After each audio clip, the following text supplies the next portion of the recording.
On Burning Ground is a post-apocalyptic short story, and as such may contain content not suitable for all audiences. Listener discretion is advised. Now, enjoy the show. Trees! Go to the trees! I could only hope she heard me before the jaws closed in. These weren't the Anderson puppies. These dogs were desperate. The closest animal bit down hard. The mangy creature getting its jaws around my arm and digging in. The pain was a jolt to my system, and it put my other arm in motion.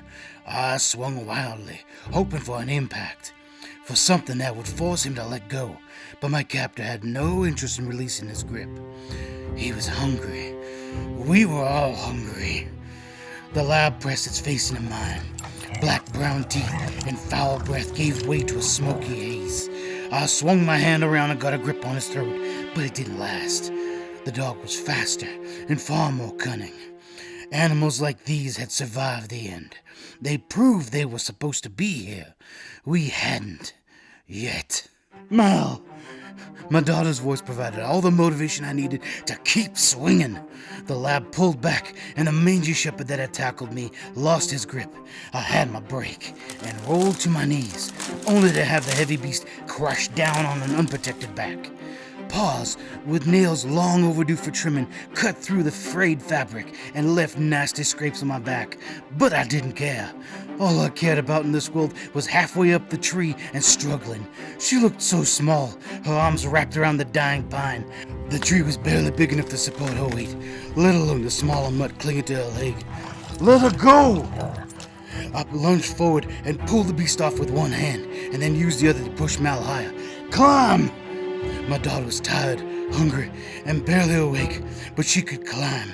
Stay up there, and don't come down unless I say so. The shepherd was back, along with his partner in crime. The two of them were not satisfied with my current position, standing and moving, and not incapacitated. There was blood in the water, and these furry sharks were ready for the kill.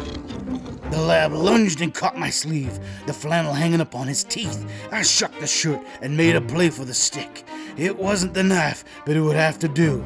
I got my hands on burnt wood and turned around just in time to use the beatback wood of the smaller dogs.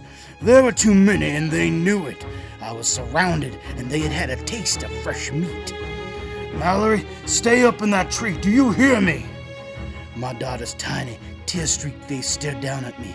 Her fingers clutched the bent sapling's trunk. Dad! Do you hear me? You stay up in that damn tree!